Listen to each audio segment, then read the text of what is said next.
Lunedì 12 febbraio 2024, un cordiale saluto a tutti voi carissimi amici radioascoltatori e benvenuti ad un nuovo appuntamento con Edicola Belluna, la rassegna stampa di Radio ABM. Un saluto anche a chi ci sta guardando in diretta dalla pagina Facebook di Radio ABM, del canale YouTube dell'Associazione Bellunesi nel Mondo. Dai nostri studi in via Cavour a Belluno, Marco Crepaz vi accompagnerà nella lettura dei quotidiani dedicati alla provincia di Belluno. Diamo oggi uno sguardo al Corriere delle Alpi. Iniziamo subito con la lettura dei titoli presenti sulla prima pagina. Ecco come si apre l'edizione di oggi. La notizia in primo piano ci porta al 2026, notizia riferita alle Olimpiadi Milano Cortina 2026 per l'appunto. Dopo tante polemiche muovono i primi passi le opere in vista dei Giochi invernali del 2026. La Grigolina è già a Cortina per i lavori del campo base, il 18 via al Bob. I lavori per la predisposizione del campo base a Socol sono già partiti, lo conferma Renato Grigolina, capo dell'omonima impresa che ha ricevuto l'appalto dalla Pizzarotti, l'azienda che ha vinto la gara per la costruzione della pista da bob. La sua Ronco invece ancora nessun movimento, si aspetta l'inaugurazione del cantiere con la presa di possesso dell'area domenica 18 da parte della ditta di Parma. L'approfondimento di Dalmas a pagina 15. E sempre da Cortina, Hervé Barmas, l'outdoor è l'alternativa allo sci alpino, l'approfondimento di De Rosa a pagina 15. Turismo ad alta quota, rifugi, caccia agli stagionali per l'estate, compito duro. La foto di copertina è dedicata alla Sappadina e si parla di Lisa Vitozzi che vale l'argento, la gioia della Sappadina. Lisa Vitozzi dopo il secondo posto al mondiale di 9 Mesto. Parliamo dei mondiali di biathlon che si sono svolti in Repubblica Ceca. Altri richiami dallo sport, fondo, mondiali juniores, Iris De Martine concede il bis, altro bronzo nella staffetta. Palla quadrata, Inter e Atalanta sono le migliori notizie in questo caso che interessa la Serie A e che troverete a pagina 23. Un aiuto ai ragazzi in fuga dalla realtà. L'USL numero 1 è il fenomeno hikikomori. Chiusi nella propria stanza rifiutano ogni contatto sociale. Quello dei ragazzi hikikomori è un disturbo dell'età moderna legato alla dimensione di internet, poco conosciuto ma sempre più diffuso. Il veronese non è esente e l'USL numero 1 offre professionisti e servizi alle famiglie perché riconoscere in fretta i sintomi è il fattore più importante per recuperare i ragazzi. Ne parla Nicolò Testone, direttore della neuropsichiatria infantile. L'approfondimento di Irene Aliprandi lo troveremo a pagina 12.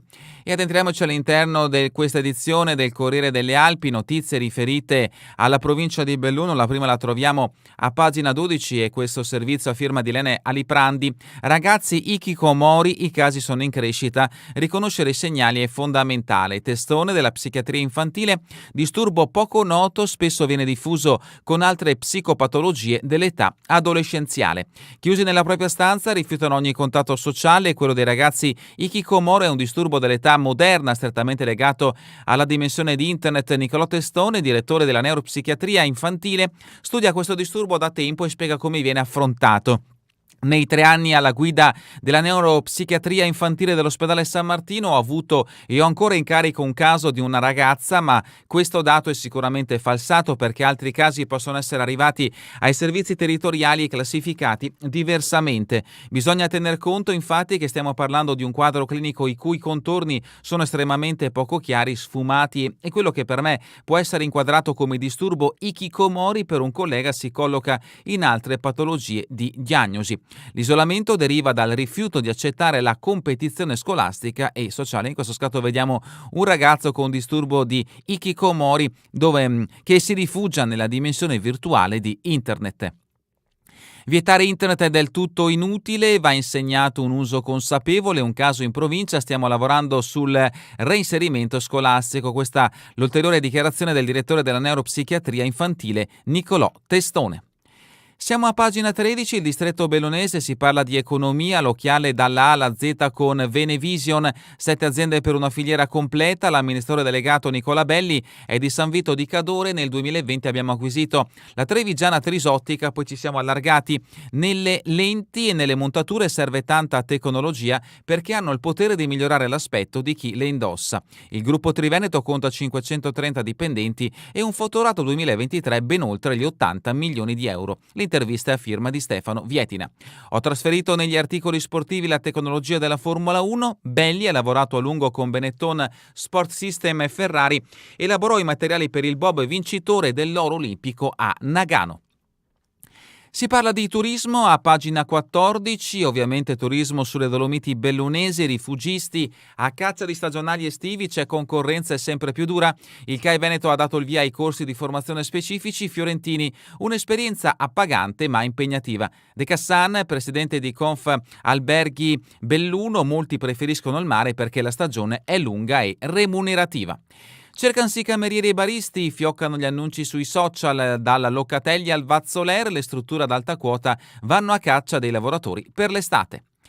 E a pagina 15 la notizia che ha aperto l'edizione di oggi del Corriere delle Alpi: Olimpiadi, via i lavori per il campo base, dal 18 il cantiere del Bob. La Grigolina ha preso possesso del quartiere generale di Vodo, attesa per l'arrivo a Cortina degli uomini della Pizzarotti. Barmas, lo sci alpino non basta più, il turista chiede esperienze alternative, l'alpinista austano è a Cortina come testimonial, il Bob un passo indietro sarebbe stato un messaggio forte e chiaro. Il clima cambia, è il momento di agire, la vacanza outdoor è ormai una certezza, i giochi invernali a Cortina servono infrastrutture non pericolosi fardelli. Queste alcune dichiarazioni che troverete in questa intervista a firma di Gianluca De Rosa. E a pagina 16 il protagonista è il carnevale. È Silvia la zinganesta, festa bagli e cortei in tutta la Valle del Biois, un successo la tradizionale sfilata da Falcade a Canale, Tancon, grande partecipazione, noi più forti del maltempo. È Silvia Pugliese, la zinganesta 2024, si è rinnovato ieri l'appuntamento con il carnevale di Canale d'Agordo, carnevalata che si è caratterizzata per l'elezione della ragazza più bella del paese, la zinganesta appunto. La scelta è caduta su Silvia Pugliese, 21 anni di Canale, un'elezione inaspettata, una vera sorpresa, una sorpresa che però naturalmente mi riempie di soddisfazione, ha detto la bella del paese. Ed ecco appunto la bella del paese mentre balla, sfilando tra le varie maschere che si sono succedute nel carnevale di Canale d'Agordo. Ma ovviamente un'altra tipica maschera è quella di Dosoledo, in piazza per Santa Plonia, più di 400 le maschere iscritte, musica e danze scatenate hanno animato il paese insieme ai carri allegorici, ai matazzin e ai pagliazzi del servizio d'ordine. Siamo a pagina 17, Zorza, l'amarezza dei residenti senza strada, chiediamo da 20 anni un vero accesso, disputa tra comune di Livinallongo e Funivia Rabba, i paesani si sono consorziati per rivolgersi ad un legale. E a proposito di viabilità, auto fuori strada e mezzi pesanti bloccati, disagi per il maltempo, disagi che si sono succeduti in questo fine settimana del mese di febbraio. A Sedico invece furti in casa a Bribano nella serata di sabato, ancora furti nelle case in Valbelluna, gli ultimi episodi si sono verificati nella serata di sabato nella zona di Bribano di Sedico, in particolare ad essere colpite sono state le abitazioni del quartiere compreso tra via Panoramica e via Dante. Siamo a Feltre, sanità feltrina, medicina di gruppo, i dottori associati sono scesi da 13 a 9, pensionamenti e scelte professionali modificano l'assetto, la struttura offre assistenza primaria a 15.000 residenti. L'ultimo ingresso è Elena Zancanaro che già da un anno opera a Pedavena, l'attività viene svolta sempre all'ospedale per consentire i lavori nella ex casa di cura. Altre due notizie da Feltre, consulenza sulle luci degli astrofili Reticos, la convenzione, si tratta di un piano avviato nel 2022 con l'assegnazione di 5.000 euro all'anno fino al 2024. L'incarico, un archeologo seguirà gli scavi per la palestra, notizia che interessa in questo caso la palestra del Vittorino di Feltre. Pagina 19, rimaniamo nel Feltrino, nuova sfida per lo chef lamonese Lovisa, sarà la sua l'impronta al Gheni Restaurant. Il 62enne lamonese torna nella sua amata Venezia senza scordarsi dell'altopiano, appena posso torno a Costa. Arsie Asia salvata dalle acque gelide del Corlo, decisivo l'intervento di due escursionisti, la femmina è finita nel lago all'altezza del Ponte delle Corde, i trevigiani Dino e Antonio sono riusciti a tirarla fino a riva, era stremata e infreddolita. Dalla rubrica Cultura e Società, il 74esimo Festival della canzone italiana Angelina Sanremo e dei giovani, televoto tutto per Geolier, decidono sala stampa e radio, ascolti a 17 milioni, picco a 18 per l'esibizione di Bolle.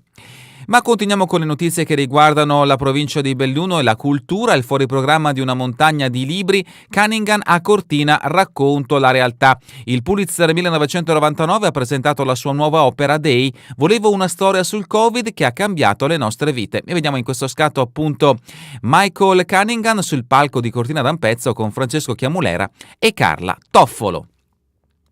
E adesso lo sport, calcio, Serie D, Zanini, messaggio d'amore alla Dolomiti, mi piacerebbe continuare il percorso.